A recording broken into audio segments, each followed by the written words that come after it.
Ang pagbasa sa banal na ebanghelyo ayon kay San Juan. Nang panahong iyon, tumawid si Jesus sa ibayo ng lawa ng Galilea, na tinatawag ding lawa ng Tiberias. Sinundan siya na napakaraming tao sapagkat nakita nila mga kababalaghang ginawa niya sa pagpapagaling ng mga may sakit. Umahon si Jesus sa burol, kasama ang kanyang mga alagad at naupo roon. Malapit na noon ang pista ng Paskwa ng mga Hudyo. Tumanaw si Jesus.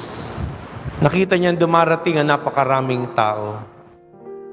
Tinanong niya si Felipe, "Saan tayo bibili ng tinapay para makakain ng mga taong ito?" Sinabi niya ito para subukin si Felipe, sapagkat alam naman ni Jesus ang kanyang gagawin. Sumagot si Felipe, "Kahit po halagang 200 denaryong tinapay ang bilhin, hindi sasapat para makakain ng tigkakaunti ang mga tao." Sinabi ng isa sa kanyang mga alagad, si Andres na kapatid ni Simon Pedro, "Meron po rito isang batang lalaki, may dalang 5 tinapay na sibada at 2 isda. Ngunit kano na ito sa ganyang karaming tao? Paupuin niyo sila," wika ni Jesus. Madamo sa lugar na yon, umupo ang lahat. Humigit kumulang sa 5,000 ang mga lalaki. Kinuha ni Jesus ang tinapay at matapos magpasalamat sa Diyos, pinamahagi sa mga tao. Gayon din ang ginawa niya sa isda. Binigyan ng lahat hanggat gusto nila. At na makakain na sila, sinabi niya sa mga alagad, "Tipunin niyon lumabis para hindi masayang." Gayon nga ang ginawa nila. At nakapuno sila ng 12 bakol. Na makita ng mga taong kababalaghang ginawa ni Jesus, sinabi nila, "Tunay na ito ang propetang paririto sa sanlibutan." Nahalata ni Jesus na lalapit ang mga tao at pilit siyang kukunin upang gawing hari. Kaya muli siyang umalis na mag-isa patungo sa kaburulan. Ang mabuting balita ng Panginoon.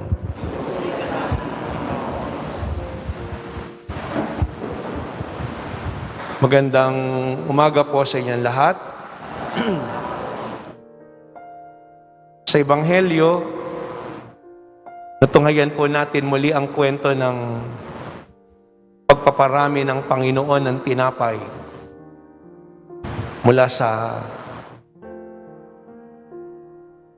5 tinapay na sibada at 2 isda na baon ng bata, dumami.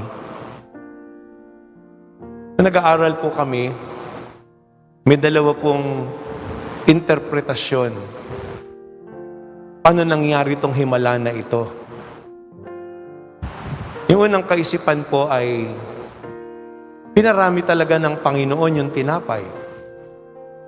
Sa kung paanong paraan, hindi natin alam. Basta pinamigay, tapos hindi na uubos. Sa Lumang Tipan, maraming ganong kwento sa mga kinapropeta Elisha at kay propeta Elias. Natunghayan natin sa unang pagbasa kung paanong pinakain din yung pulutong ng mga sundalo. At nakakain lahat at may lumabis. Hindi na ubos. Pinarami ng Panginoon yung tinapay. Gaya ng ginawa ng Diyos sa Lumang Tipan. No, araw-araw na nasa ilang ang mga Hudyo, pinadala ng Panginoon yung mana. Araw-araw, meron silang supply ng pagkain mula sa langit. Siguro, parang Rebisco. Di ba may commercial dati yun? Umuulan ng biskwit. Oh, okay. Naka-plastic kaya hindi nababasa. Himala ng Diyos. Nalaglag mula sa langit. Yung pangalawang interpretasyon po, Ako mas gusto ko po yung pangalawang paliwanag. Sa Ebanghelyo po kasi, sabi doon sa dulo, yung mga tao sumusunod sa Panginoon kasi nakita nila maraming himala. Marami siya napagaling. Tapos, nung napakain niya yung marami, gusto na siyang gawing hari. Kung tutusin, pwedeng samantalahin ng Panginoon yung pagkakataon na yon. Ito na oh. Kung magiging hari ka, gaya ng gusto nila, edi masusunod lahat ng gusto mo. Mas mangyayari lahat yung gusto mo. Pero, hindi yun ang kalooban ng Panginoong Diyos. Hindi yun ang layunin niya.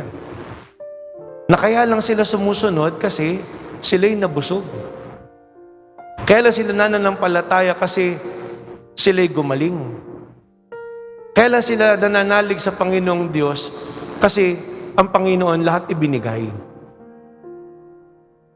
At kung gayon ang pananampalataya natin, mababaw yung pananampalataya natin. Kaya nga po yung magandang paliwanag na pangalawa, paano yung pananampalataya natin? Sa Ebanghelyo, kinukwento po doon, nang tanungin ng Panginoon si Felipe, tinanong niya, hindi dahil hindi niya alam ang gagawin. Alam niya. Sinubok lang niya. At ano sagot ni Felipe? Kahit po 200 dinaryong tinapay ang bilin, hindi sasapat para makakain kahit tigkakaunti ang mga tao. At yung kaisipan po na yun ni Felipe, hindi kay Felipe lang. Yun ang kaisipan ng tao. Yun ang kaisipan ng isang practical na tao. Pag-iisipin po natin. At ano yun? Matuos. Hindi lalago ang pag-ibig sa atin. Hindi tayo magiging bukas palad. Hindi tayo lubos na magiging mapagmahal. Hindi natin masasabi na talagang nasa puso natin ng Panginoon kung lagi tayong magiging matuos. At sigurado sa pagkukwenta na ni Felipe, ang iniisip din kagad ni Felipe, sa kanyang sarili. Hindi lang po matuos. Humirit pa si Andres. Ano sabi ni Andres? Meron pong bata na nandito. Meron pong dalang 5 tinapay na cebada at 2 isda. Pero gaano na ito para sa ganyang karaming tao? Isipin nyo naman, Andres, gaano ba kataas ang IQ mo? 5,000 lalaki, pakakainin mo ng 5 tinapay. Ba't yung tinapay mo ba'y pang Guinness Book of World Records? Pero bagamat kakatuwa yung tanong ko yung suggestion ni Andres, hindi sinulat ito ni San Juan para laitin si Andres. Para pag nilayin tayo, bakit? Ano po yun? Hindi lang 5 tinapay. Ang pinagdiskitahan ng matatanda, yung bata. Imagine mo kayo yung bata, may 5 kang baon, naghahanap ng makakain, nakita may bit-bit kang supot, tapos lahat ng matanda nakatingin sa iyo. Oh. Kuminsan ganun eh. Gusto natin magbigay, ayaw natin dumukot mula sa atin. Tuturo natin yung iba. Mahusay kang mag-suggest. Ma'am, I volunteer. Yung katabi. Akala mo yung sarili pala nila. Kaya hindi rin tayo pagharian. Bakit? Kasi hindi lang tayo matuos. Mapagturo pa tayo ng iba. Hindi tayo yung kumikilos. Kaya nga dito napakaganda po nung halimbawa nung bata. Sino ba yung bata? Pwede sabihin ng bata, bata lang naman ako. At pwede rin sabihin ng bata, katitig lang naman, yung baon ko lang para sa akin. Pero ano yung nangyari po rito? Ibinigay ng bata yung kanyang baon. At sa kanya lang talaga nasasabi, hindi lang basta baon, yun yung meron siya para sa araw na yun. Nanampalataya siya sa Panginoon. Nagbahagi siya. At yung pagbabahagi na yun ng bata, dahil nananampalataya siya, binasbasa ng Panginoon. Sabi nga po nung isa nabasa kong reflection, sa kamay ng bata, yung baon, 5 tinapay lang, 2 isda, ang mapapakain lang kanyang sarili.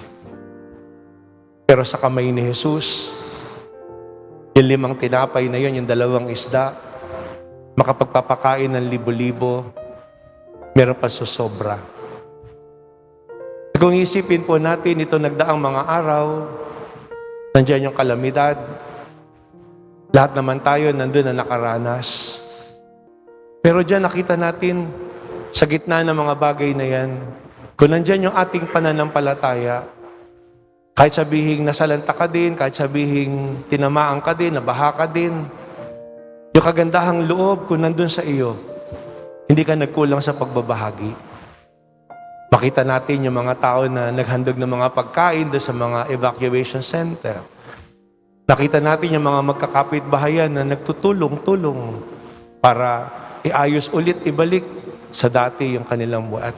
Hindi dapat po matapos sa pag-ulan ng baha kasi pagkaraan yan, panibago muling simula. Yung kagandahang loob na yan, lumalago. Pero nga po isa, nakakatawa yung doktor mismo nung kanyang ama, yung pa yung nag-chat, baliktad eh. Kadalasan, ikaw yung pupunta doon sa doktor. Yung doktor pa yung nag-chat. Baka mamaya nalusong si tatay. Painumin nyo na kagad ng gamot kayo kung lumusong kayo. Kahit wala kayong sugat. Mura lang naman po yan sa generic. Doxylin yata, ganun. Pag sinabi nyo gamot doon sa lumusong, alam ng mga nandun yun. 8 lang. Inom kayo. Baka para kasi leptospirosis. Yung iba, mamumroblema pa, pupunta ka pa sa doktor, sasabihin, pa-check up ika, babayad pa ika ako. Ito hindi. Siya mismo pa yung nagsasabi. Doon makita po natin ano yun. Yun po yung generosity. Yun yung gusto ng Panginoon. Na yung himala ay, hindi yung Panginoon pinarami niya yung tinapay. Yung himala ay tayo. Tayo na hindi nagiging matuos. Tayo na hindi nagiging mapagturo. Tayo na nananampalataya. Tayo na bukas palad. Tayo na nagiging buhay na mukha ng Panginoong Hesukristo. At huwag nating maliitin ang anumang bagay na meron tayo. Lahat ng yan, biyaya mula sa Panginoong Diyos. At kung hindi na talaga natin yan sa Panginoon, hindi yan magkukulang, lalago. Hindi po yun ang dahilan. Kaya ako magbibigay. Kasi ibabalik sa akin, siksik, liglig, umaapaw. Wala kang merito kapag ka ganun. Nagbibigay ka, hindi dahil naghihintay ka ng kapalit. Nagbibigay ka kasi nakikita mo itong panawagan sa iyo ng Panginoong Diyos. At kung sakali na nandyan yung mga bagay na yan, hindi dahil nagbigay ka, hindi dahil pinagpala ka, kundi dahil ang Diyos ay mapagmahal. At marapat lang yung pag-ibig na yan, maibahagi. Kaya nga sa pagbabahagi natin, higit po sa material na bagay, katulad ng nakita natin sa Ebanghelyo, ang binabahagi natin pag-ibig. Na makita pa lamang ng mga tao ng Panginoon ng mga tao, ang naramdaman kagad ng Panginoon ay pag-ibig. Yung kanyang habag. At yan ang dapat hindi po mawala sa atin. Sa araw-araw nating buhay, sa lahat natin na ginagawa, maliit man o malaki yung ating pananagutan, mahalaga yung pag-ibig. Kasi pag ang pag-ibig nandyan, magmamalasakit tayo. Lalo-lalo na kung binigyan ka ng responsibilidad. Diba? Gaya po niyan, yung mga pagbaha na yan. Ang responsibilidad dyan sa atin, huwag tayo magtapon ng basura. Kasi yun ang isang konkretong magagawa natin. Marami kasi talagang ginawang tapunan yung mga estero, yung mga ilog. At sa bahagi naman ng may kapangyarihan, talaga pag-aralan nila kung papaano dadaloy ang mga tubig. Kasi nasa kamay nila yung pagpapasya at proyekto para sa mga infrastruktura.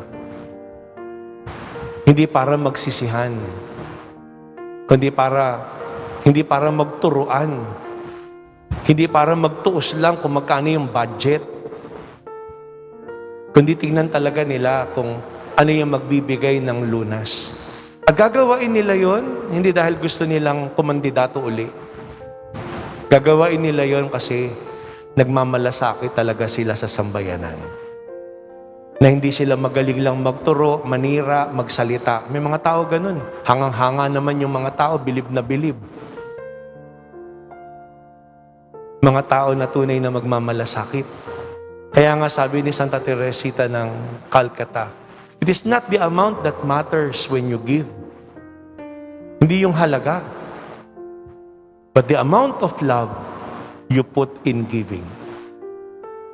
Marahil maraming mga kabutihang magagawa natin na maliit. Hindi mo naman ina-upload pagdating sa Facebook. Hindi naman kailangan na po yun eh. Ang napakahalaga, lagi kang may baong pag-ibig na yan ng Panginoong Diyos. At yun yung laging ibahagi natin. At yun ang tunay na binabasbasan ng Panginoon na tayo ang maging kasangkapan ng Kanyang himala. Dahil tayo ang buhay na instrumento. Tayo ang kamay, tayo ang mata, tayo ang tainga. Tayo ang katawan ng Panginoong Hesukristo. Tayo yung binubuhay ng katawan ng Panginoong Hesukristo para maging pag-ibig niya sa sambayanan.